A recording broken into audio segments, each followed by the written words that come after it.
Hello and welcome back to the Will I Vike It podcast. Today I'm continuing my mini-series, I guess it is now, in the Netherlands at Prehistorisch Dorp. Yep. Did I say that right? Correct, yeah. Yeah.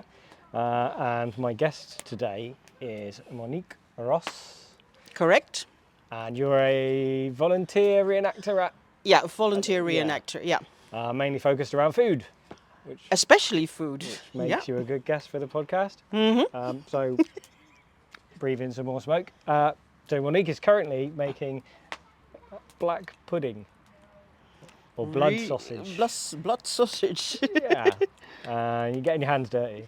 Very dirty. Black rims under the fingernails. So yeah, but we're trying to make a gluten-free version, aren't we? So it's correct. Yeah, we've got one of our volunteers who actually says she loves black pudding, but she can't eat it because it's not gluten-free. So we decided to try out a gluten-free version. So yeah, so it's not quite Viking age, but we're using gluten-free oats. Yeah. And buckwheat. Yeah, and buckwheat was here in the Netherlands very common, especially here in Brabant where we are. Yeah. Because there's a very poor soil here and buckwheat grows basically on the poorest soil you can imagine. So yes, here in this area there was a lot of buckwheat and even way back then. It's interesting, yeah, because I have looked into it and I can't find when it comes to Britain. Yeah. So at the moment we don't use it for what we're doing, but it'd be interesting to see how that works in a sausage. Yeah, I'm wondering whether it's going to be a success as well. So I think it will, because the blood itself will bake around the, it might have a different texture to a normal sausage. Yeah, it could be, yeah. We will see. We'll wait and see. We'll try it out later. Yeah. But yeah, whilst you're working, we were just going to chat a bit about the site itself. Yep.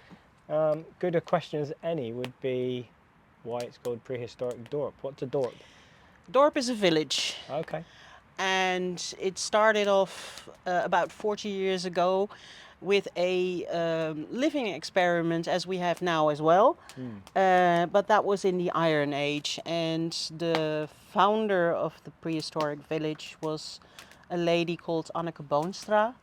And she also had the project at that moment. And I think, if I'm correct, it was about 15 people who started that project living in Iron Age for a month. Yeah. And around that same time, they started building some of the other buildings around. We've got a Roman gatehouse, which was one of the first buildings. And then gradually the other farm buildings we have.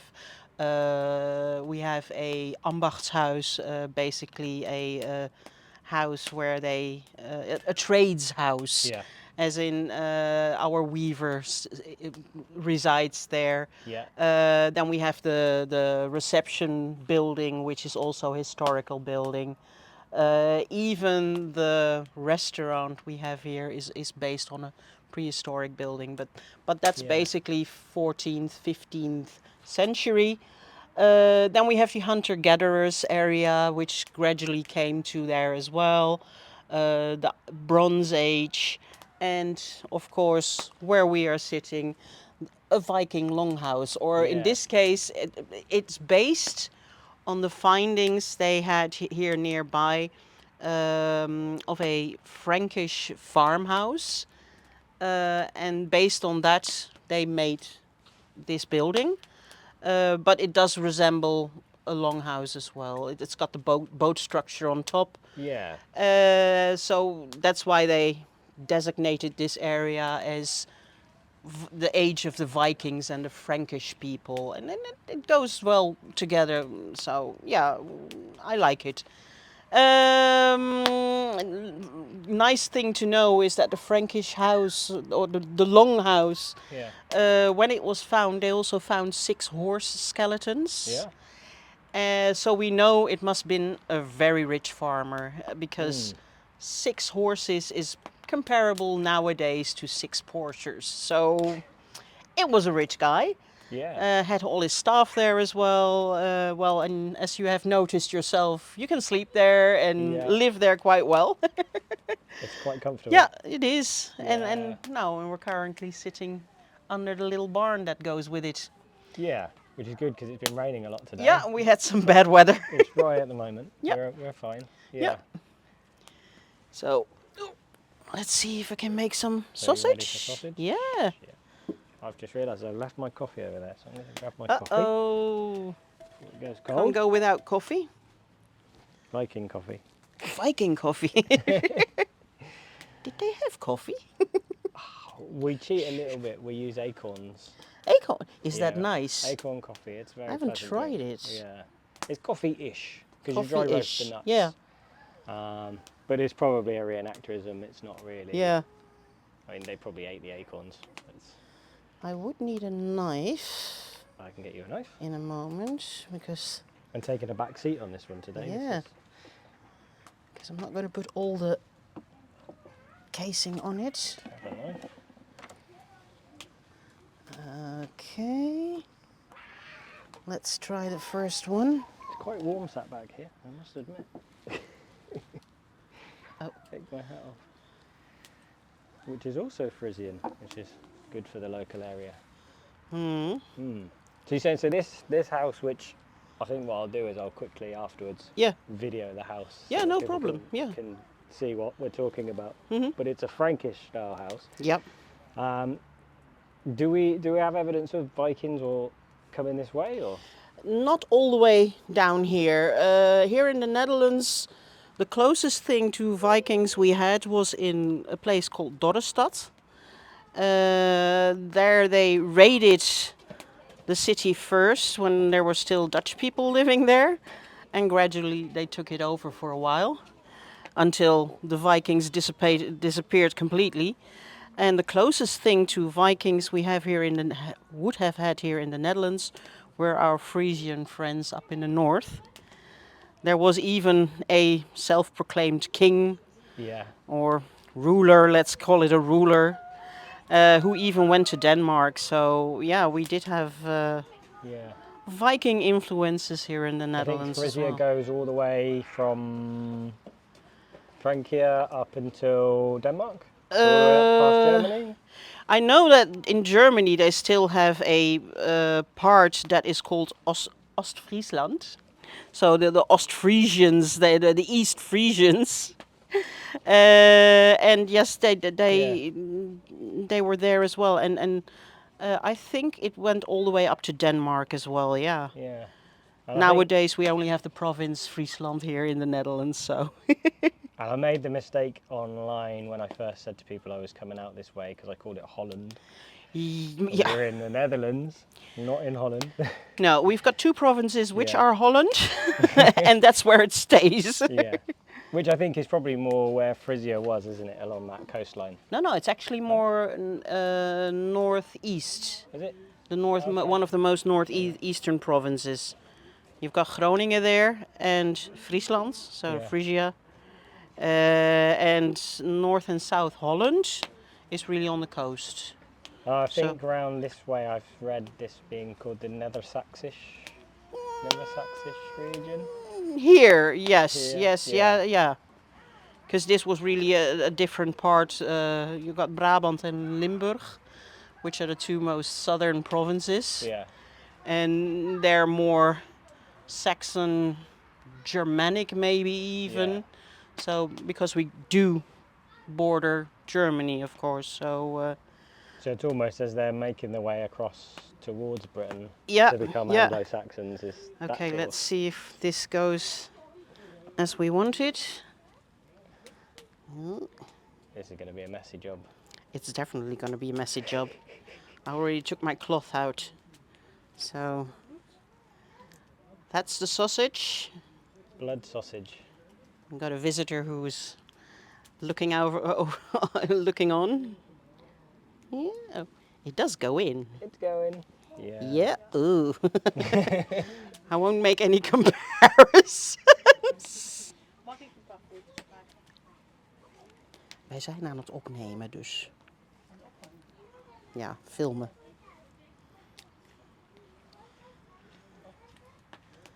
Okay, let's see if I can push it through. We're going to have to rinse it. Oh no, it's going to go in the water bath anyway. It'll go in the water to boil Yeah. it, yeah, so it'll be fine. I'll just put the whole thing in. Yeah. Easier. Did you tie a knot in the end? Yeah, I did. Just- Well, when you make sausages, you don't need to, but No, I know. but blood sausage, it'll come out the end. Definitely. It's very wet. Yeah. No, it's not. It's not going in. No. Trying to think what I've got. That will... Pollepel. Onderkant. Ja, Iets. misschien use one of the tubes. Oh yeah, yeah, no, that's okay. Yeah. Or get one another one. Yeah, no, that's okay. got stuck. Yeah. It's probably just a little too much solid parts. Eh. Oh, don't go. Don't.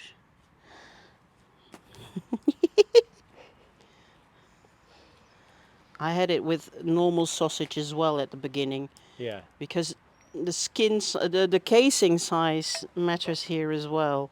Yeah. And with a cow horn, you can't exactly measure it out. Yeah, it's going again. So your horn there is quite long compared to. I mean, I've lost Yeah, mine, as I said to you yeah. just now, but the one I've got is shorter, so I can actually get my hand in to the bottom. Yeah. It's probably still a work in progress that I need Yeah. to cut some of the top, but Yeah, it is. It's trial and error. It's getting it. You don't want it too short, but you don't want it too No. long. and now it's off. It's coming off. Yeah. Yeah. I'll be honest. When I've done this at home, I've used a plastic modern funnel because they're Yeah. wide at the top. Yeah. I don't think I can do it without the horn, but let's give it a try first of all. It's now a mess anyway. Okay. We got some in. sausage. Yeah. Yeah. Okay, next. See if we can do it like that. There's not a lot It's going in. Another thing you find when you do reenactment food. So when I started out making recipes for shows, Yeah. I made them at home and things were measured Yeah. on the scales, and then you get to Yep. the show and you go, oh wait, I can't measure anything and I can't No. do this. And I actually, at one stage, took some of the cups that we have here in the museum, a bowl and a cup, and I measured out that's where I've gone. approximately how much it was going in it. Yeah. And that's my help now, sort Yeah. of. I bought a wooden cup recently, and Yeah. I just immediately level filled it, put it on the scales. Yeah. Like, that's 200 grams. Okay, that's good. Yeah, but it's the same with liquids because Mm. in one of the recipes I found somewhere online it says use 1 jug of water, and I thought, okay, but how much is that jug of water? Yeah, that's it. And that was actually a recipe where I just use it as trial and error to find out how much water I would have to add. Yeah. And then, okay, now I know how much water that is, so measure it out. Have I got anything Yeah. that resembles that? Let's just check it's not too It's tight. looking pretty good. Yeah. Yeah. Yeah, it is tricky to get the right Yeah. quantities. I mean, it's fair enough if you have 1 cup of flour to 1 cup of water. Yeah. It doesn't matter how big the cup is. No, that's But true. if Yeah. everything else is measured or is in spoons, Yeah. then the size of the jug matters. But that's what I love about historic cooking. I mean, and I don't do just Viking cooking. I also do Roman cooking. The Vikings didn't write down anything, but the Romans did write things down. But it says, well, take flour and milk and some eggs, not even how many eggs, and then mix it together, and you should have the consistency of. Okay, but how much would I need? Well, just try it out. But it's the same with herbs and Yeah. spices that you use. Well, add some rue and add some and all these weird spices, asafoetida, for example, as well. And Yeah. I thought, okay, but how much am I going to put in it? Yeah, well, that's just your interpretation that you want to give it. Yeah. So I said, okay, we'll just do it and we'll see where we end up. But like I said, that's the whole thing I like about this, as well as, of course, experimenting with different cooking techniques. Okay, we've got almost. Almost got a sausage. Yeah. Yeah. We will eat today. We have food. That's also the problem with experimenting, is if it doesn't work, Yeah, you don't have food. yeah. Now, Oh. luckily, nowadays we Yeah. have a pizzeria somewhere nearby. There's a supermarket round the corner. Yeah. But modern convenience, that is. Yeah, It's, that's too convenient. I think I was talking to someone else on here recently about the idea of people experimenting with food. 'Cause Mhm. if that's all you've got and you experiment and it goes wrong, you could go hungry. So who's the first person to make a blood sausage, or who's the first Yeah. person, whatever it might be? Yeah. It's interesting to think someone had to experiment in the first place. Presumably someone probably higher status Yeah. has experimented and that knowledge has been passed along, Yeah. or they've gone, well, we don't have those fancy herbs, so we'll No, make, that's right. as we're doing here, we're not putting any exotic ingredients in. It's all very basic stuff stripped back from Yeah, a modern black yeah. pudding. Definitely. I mean, the only thing we now have in here is the things they really did have, as things as cumin and thyme, mustard seeds. Okay, we've ground them up, and some savory. So and onions, of course. I think the cumin one is been not disproved, but I think it was supposedly started as a mistranslation. So Quite possible. I believe it's meant to be caraway, Yeah. because I think it's something like in Icelandic, the word, it's spelled cumin, Uh-oh. K-U-M. Oh no! We had a sausage. We lost the sausage. The knot came out. Oh. Now see if I can get this knotted again. Yeah, I think the Icelandic it's K-U-M-I-N, but that actually is caraway. Yeah, but the rather than thing is, for cumin. example, in Germany you also have the Kümmel, Yeah. and Kümmel is basically also the caraway seed, because they have a Kümmel and a Kreuzkümmel, and the Kreuzkümmel is the cumin. Oh, makes it even more complicated. Yeah, that's very handy. Yeah. Okay, I'm just gonna make it longer. Yeah, we do end. tend to use more caraway seed these days than cumin, because it's something we know they had, whereas... Okay, let's hope now. I still got the beginning. In this whole mess. You Starts again. don't want to. Yeah, we'll just start again. Start again. It's a good Patience, good patience display is a for all the virtue. public. Yeah, patience is a virtue, isn't it? But yeah, it's been a quiet day for visitors because of the rain. Yeah, But I definitely. think you were saying that yesterday there was, what, 300, 350, about Yeah, 350 coming through. visitors. which is pretty standard for a weekend? For a rainy weekend. Yeah. On a good day, when it's really nice and sunny, it can sometimes be even up to 1,000 people. Yeah. But it really depends on time of the year and the weather, because it is an open air museum basically. So when it rains, there are a few buildings where you can get into, but not so many that you would be able to house about 1,000 visitors. Of course, they don't come all at once, but still, especially with events, for example, if it would be rainy, then we have an issue, Yeah. because you can't house them all. So yeah, we're still good. We're good. We're good. Yeah, the knot's holding. Don't want to start a third time. So yeah, I think on average, good weather, between, let's say, 500 to 750 visitors. Yeah. If it's really, really good weather, it can go up to 1,000. Yeah, and like today, for example, we have some. 10. Yeah, I think Maybe a bit more. we had 15 in the morning altogether. Yeah. So maybe with a little luck, 50 today. Yeah. Yeah, they did have a bet today. They did. How many visitors we would have with the weather. So I think 50 was mentioned. yeah, 50 was Yeah, mentioned. My sister, she actually said 250, but I don't think we're going to make that. She's still hopeful. It might be a last minute rush. Yeah, you never know. I mean, But yeah, it's made it easier for me because I've been able to record some. Yeah, podcasts, and definitely. It's been, although we've been hiding. yeah, we from had the some rain. nice things here as well. I mean, like I said, the lady, our director, who is currently having a living experiment. You already made some. Yeah, that should hopefully, if I do Yeah, them in order, her yeah, episode yeah. will have already gone out, so people Yeah. would have seen that, the 14th century Yeah, living experiment. And I know you're quite keen to try a Viking age definitely. version Would of love the same to. thing in the Yeah. longhouse. Yeah, and then especially sort of around autumn time, maybe beginning of winter, so that you can actually see what it's like to prepare for winter time. Yeah. Because you have to preserve food and make sure you have something to eat in that period. So, yeah, it would be a nice experiment to try. Oop. It's making funny noises. So, but we're halfway there again. It That's seems not- quicker actually, you're doing it by hand. than Yeah, it doing it, all. it, it Yeah. feels like that as well. It seems to be going in. And I think you fairly- have some more control over it, I think. Yeah. Although my hands now really look yucky. But hell, All part of the it's fun. it's all part of the fun, yeah. I even had it when we did it at home with a machine. I still was covered in Yeah. the whole mess, so.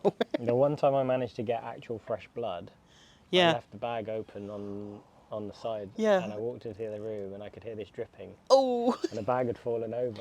oh It dear. looked like a murder had happened on the kitchen.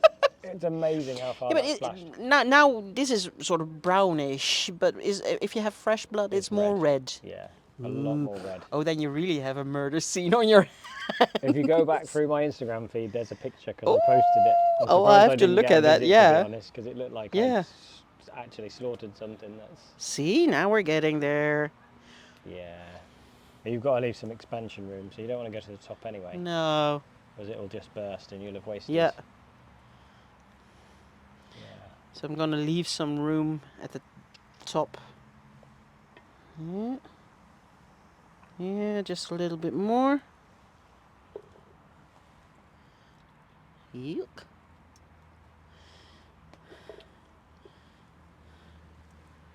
Right. Shall we put it straight away into the water? Yeah. It's not boiling, is it? Yes. It's boiling. It's Okay. sort of. Now we maybe should take it down. Actually, no, it's not quite boiling, to be honest. Okay. Well. I thought they were bubbles. It's not. It's bits No. of grain where I didn't Yeah. clean the pot out completely. No, we don't want it boiling. Yeah, and then we're just going to have to judge it. And we about- can always take the cauldron down. I mean. Yeah. Yeah, I mean, it just really needs to sit in hot water. Yeah. Just to cook the blood through without. I've got a cloth here which you can Boiling. use to take it down if you want. If you could. Yep. Get the air bubbles out. It's not. Yeah, it's not quite at a boil, but the grains are moving around, so it's sort of almost there. Yeah. You could probably. Oops. Actually, I don't think that's too hot. Or is it? Oh, a little bit. A little bit. We try. I do have some experience in that matter though. Okay, I'll keep it at this one. Yeah, I think that's probably pretty good because once it settles, it'll. Get the air out. That's Yeah. that's good. Yeah. And I'll leave some room at a like that. So how long have you been working at Prehistorisch Dorp? I started in September 2019. We actually did go with my sister and my niece to the Viking fest we have every year. Yeah. And that was that year. Not normally we do have it at Pentecost, but due to unknown reasons, it was later in the year, which is okay. And then we came here, and my sister said, "They're still looking for volunteers here. Isn't that something for you?" And I thought, why not? Could always try it. Yeah. So I wrote my application, because we do have application forms to sort of state, well, what's your interest, especially in history? Do you have any trades that you can use? Yeah. And I said, well, I love cooking anyway. And so she said, well, come along, we'll have a chat. And yes, in 2019, September, I came here for the first time. At that moment, still using the clothing that we can borrow from the museum. Here we go. Number 1. If Yep. someone from the future could check the time, we'll monitor, because I think it's been a while since I've made it. 50 to 60 minutes, I think, is pretty Yeah, something standard like that, yeah. from memory. Okay. I should have checked the recipe. In the meantime, I'll get out another piece of So yeah, let us know, 50 to 60 minutes. casing. You can tend to tell anyway, when you lift it out, it looks Yeah, it should feel more firm. firm. So yeah, I started then, and I still remember that some of the veteran volunteers here already thought, here we have another newbie, we have to teach her everything. That same lady later on said, I was amazed because you took over straight away, and I thought, we have a good one here. Well, apparently most of the people here in the village are quite pleased with my cooking. So, yeah, now 4 years on, I cook during the Viking fest for about 200 people. Yeah. Of course, not on my own. I have some help here and there with, apart from my sister and my niece, some of the other volunteers here as well. And we cook about, on average, 2 to 3 days for the evening meal for 200 hungry Vikings. So That's a lot of food. yeah, that's definitely Kinda a lot think- of food. Yeah, we did one recently. We had a hog roast, so we used a more modern. What was that? 130? Something like that. Yeah. Yeah. Yeah. So I can imagine it being difficult to cook for, especially if you do it authentically and use. We try to do it as Yeah. authentic as possible, especially when it comes to the ingredients. With the 21st century now, of course, we also have to take into account things like vegans and vegetarians. So our basic stews, for example, are based on vegetarian or vegan versions. Yeah. And then for the non-vegetarians slash vegans, we just supply some extras. One of the favorites here is, for example, eggs in mustard sauce, sausages, whether they're made by me or store-bought. Probably when you've got that many people, I could understand buying them. Yeah, Hand yeah. making sausages is a task. Well, we've got quite a few good shops around here where I can get as authentic as possible. For Yeah. example, a Polish supermarket, they've got quite good sausages for these kind of things. And even on a link, which I love, because then when we have the whole display set up, I just have 2 tripods with a bar in between, and I put all the sausage linked together around that over the fire. So because they're already cooked, they just have to sort of heat up Yeah. and get a bit of smoke maybe. Smoky, yeah. And that's just the whole fun thing, I think, about it. And let's see, yeah, got about the same size. Sorry for the blue plastic. It's unavoidable. It's that modern thing again. Yeah. So was there a Okay. particular period that interested you first? Obviously, we're doing more. Well, before I became a volunteer here, I already had that idea. I wanted to do something with reenactment. And because of my love for Scotland and Ireland, I thought, well, maybe Celtic would be a good one. But it was a little difficult finding a good group here in the Netherlands. Yeah. And the group that actually does Celtic reenactment is more what you would now have Outlander. So that was too modern for me. I wanted Yeah. more back to basics, which is for Viking quite good. So, but then here, yeah, when I saw that Viking Fest and I knew they had a era here for Vikings and Frankish people, I thought, well, that's a good one to try out. And yeah, then gradually when you come here and you are here longer, then you want to skip borrowing the clothing from here as well. So then you start at home with making your own kit, Yeah. which is a lot of fun, and you get a certain satisfaction as well. Sort of, I made this, I did that. And yeah, then gradually my niece came along as well, so I started making her kit, and now in the end my sister as well. And Got the but whole family. she's now doing it herself as well, my sister. So she started doing it too. So that's yeah, no, that's what I like about it.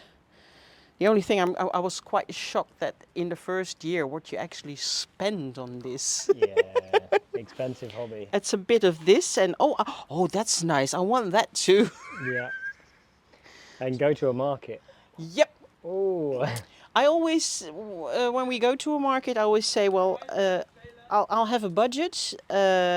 Most of the time, the traders do want cash anyway, so I actually get that amount which Yeah. I'm allowed to spend, and if it's gone, it's gone. So I Yeah. can't buy anything anymore, and that's good. We have a similar thing because one of our markets, often they can't get a signal for card readers. Yeah, And so yeah, you yeah. have to turn up with cash. And like you say, once it's gone, it's gone. Yeah, definitely.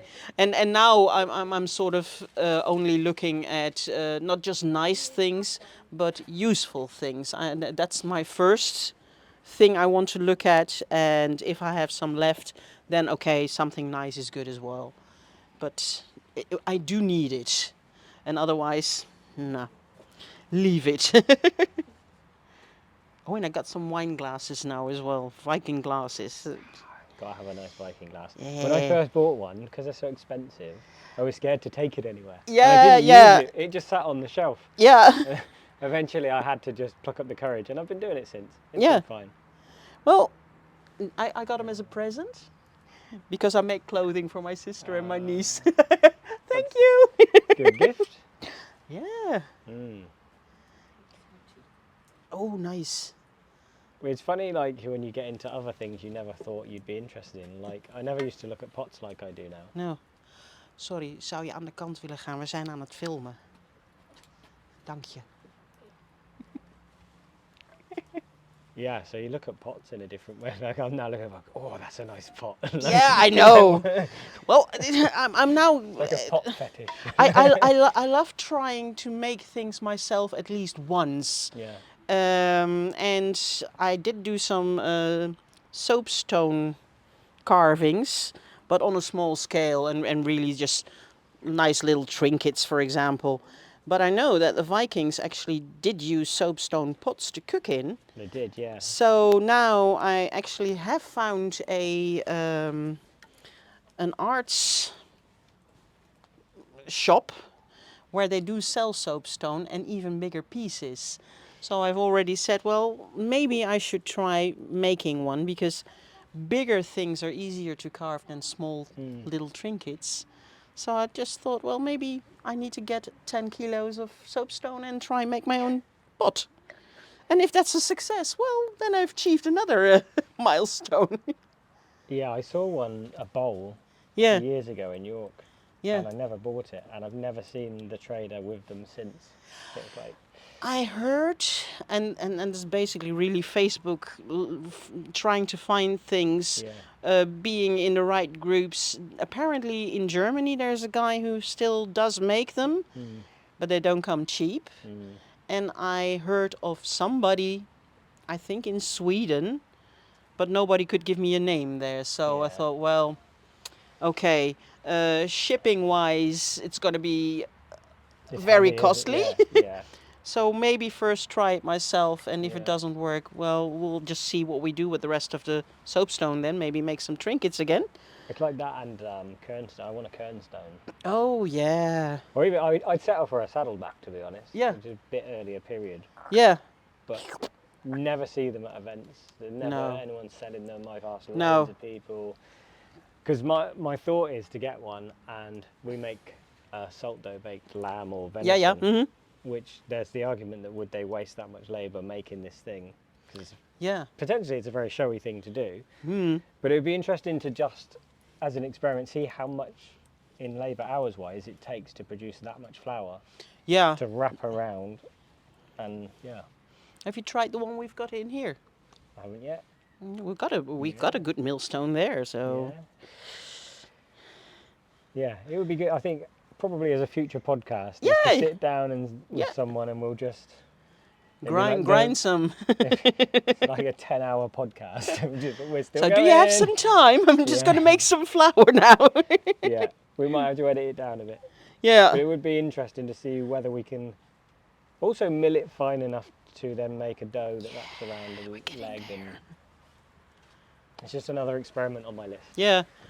I'm quite courageous now. I've got double the size, or double the length. But I'm getting the hang of it now. Yep. You can actually feel when there's too many bubbles in it. Oh. I'm gonna be covered in blood. Hang on, come. Like I said, it does make funny noises, and it now resembles the real colon. Sorry.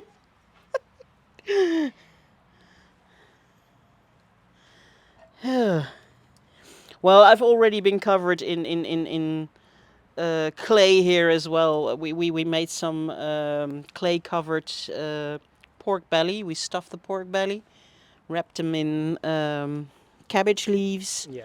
and then in clay. That's something I've not done yet. We've done other kinds of. Yeah.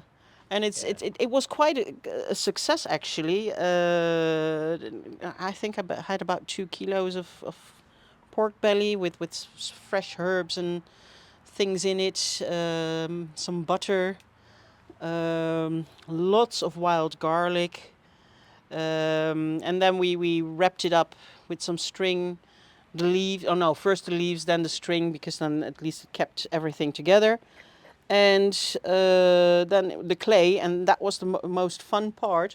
With 4 people, we had to cover the whole piece of meat. Because we've got 2 clay pits here, and somebody had to get that clay, but it was still too thick, so we had to water it down. Yeah. And we were all covered completely, head to toe in clay. But in the end, the meat was really nice. When it's just about when it starts to burst, the clay, then the meat should be cooked. And we took it out, we carved it, and it was great. It was actually one of the parties we have here with all the people who work here and volunteers. And then we normally try to do some special things as well, so we carved that up. And that was really good. Well, fun thing though, we had a whole, something like the wooden platter I have here.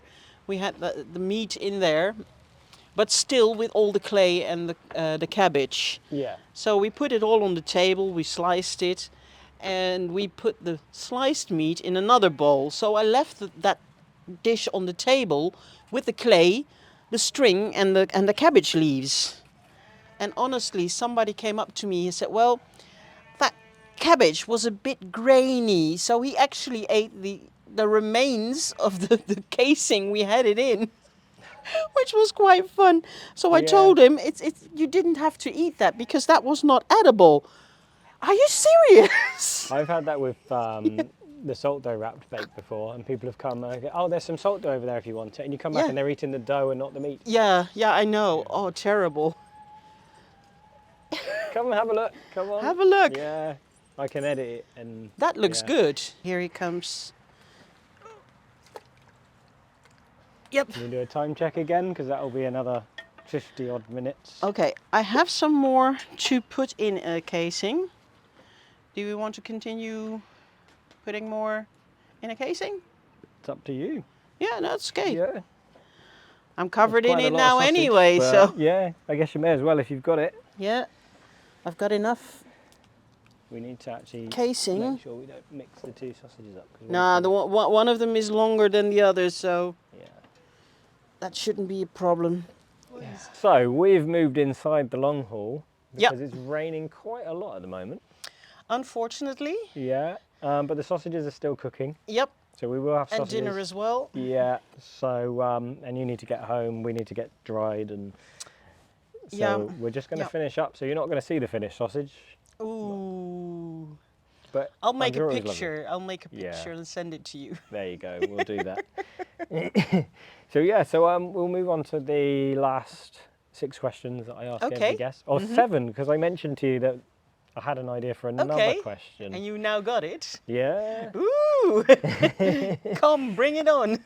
Yeah. So the first question is, if you had an unlimited budget, what would be your dream project? To buy me a good tent where 3 people can live in and go around Scandinavia visiting all the Viking museum sites and Yeah. things that are available. And I think that's the biggest one we would do. Yeah. And maybe So- enhance my kit a little. Yeah. Okay. So, yeah. Yeah. Yeah. Next question is, do you think you could survive on a Viking age diet? I think I could, and I think it would be good for me as well. So lose a little weight. No, I think I could. I mean, Yeah. they did have a good resource of produce. So Hmm. yeah, okay, it has to. It is a thing you have to get used to, but Yeah. no, I think I could survive on it. Is there anything you'd miss? What I really miss? Hmm. Peanut butter.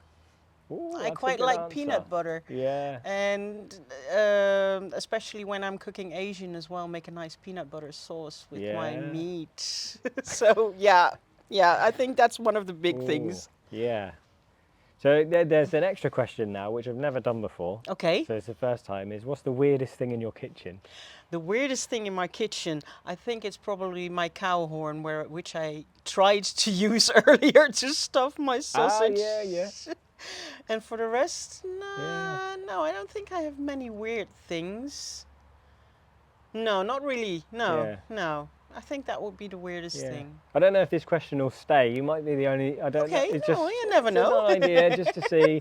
It came from a previous guest that will be a few episodes back now, and she'd mentioned having a jar of dead tadpoles in the kitchen, and it just made me think that's a great question. Like, Yeah, doesn't have to be food, but what's the weirdest thing in your kitchen? I don't think my Yeah. my jar of kimchi is weird because it's nice. It's Yeah. good. And it now will have to move to the fridge because it's about reached the moment that Yeah. it needs to stop fermenting. So, Yeah. but I've done that before, so no, it's not that weird really. No. Just nice. Yeah. What's the worst thing you've ever eaten? The Or worst drunk. thing, Yeah. I think both eaten and drunk, and that was in Iceland. I was about to try the rotten fermented shark. It's fermented, yeah. Yeah, but I did stay away Yeah. from that, so I didn't really try it. I only smelled it, and I was already turned off by it. The trick is not to smell it. But drinking, Yeah. that was definitely the Brennivin they had there. Oh yes, I'm- but they I'm use that to wash down the shark. Yeah, I know. Yeah. Maybe I should have had the shark, then I wouldn't have tasted it anymore. No, I didn't really quite like the Brennivin. And what else did I really terrible? No, it's not so much. I mean, I try a lot of things. Yeah. I even had snake in Asia, in Vietnam, Yeah. and yes, it does taste like chicken, I'm afraid. A lot of those things, Yeah. I don't, what does it taste like? Chicken. Chicken. Oh, maybe the weirdest thing then would be the puffin I had in Iceland. Yeah. And yes, that also tastes like chicken. The funny thing was somebody said, "Oh, I feel so sorry for those puffins." I said, no, because they guarantee me the amount of chickens we have here in the Netherlands, the same amount they have in puffins. So no, it's not Yeah. anything to feel sorry about. They have got so many of them that. So is it like population management, like you get with, we have Yeah, deer I management think in so. England? Yeah, I think so. Because one of our guides said that, but in the restaurant as well. No, we have plenty of those, so we Yeah. don't have to bother about it. So okay, then I'll eat it. Yeah. So yeah, But still, Brennivin was worse. yeah. The Brennivin was really worse, I Yeah. think. Yeah. Yeah. All right. So next question is, what's the most memorable meal you've ever had? The most memorable meal. That's actually a meal I had in Laos. In Vietnam, sorry. Yeah. We went all the way up to the north in Vietnam to Sapa, and there we went to a homestay. So you actually sleep and eat with the people, the local people there in their house. Yeah. And they made us a really, really nice meal. What they would eat almost daily. And the way we were welcomed into their house and the way they shared their meal, that was really a memorable thing to have. Yeah. And we had a lot of fun. And the best thing was that later on we were actually invited to a local wedding as well. So we had that was a whole memorable day, really. So Yeah. not just a meal, but the whole experience we had there was Yeah. brilliant. Yeah. It's amazing how welcome people can be. Yeah. Especially sort of for strangers. if Yeah, you like, yeah, especially that. Yeah. Yeah.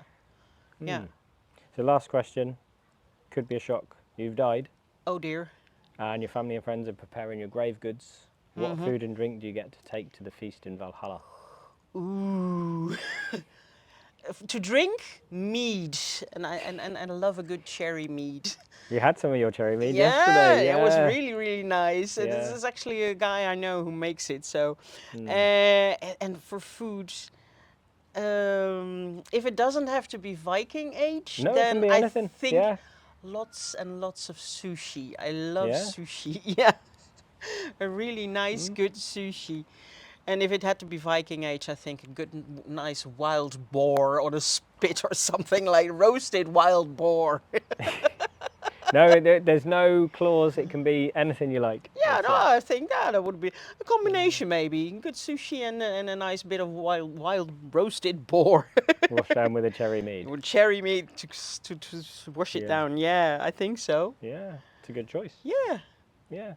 Well, they do the nice meat with a cherry sauce on top, so I think Combine the two. boar and cherry meat, I think would be a good one. Yeah. Sounds good to me. Okay. Yeah. Well, thank you for coming on. And thank you for hosting us, because you've looked after us for the last couple of days. You're welcome. And did fed us lots. It was very much fun. Yeah. And tomorrow we're moving on to our next stop in Denmark. I envy you. I would love to go there, but at the moment, not an option for us. Yeah. Well, I'm not looking forward to the drive. It's a long drive. Okay, yeah, I know. But it'll be good when we get there.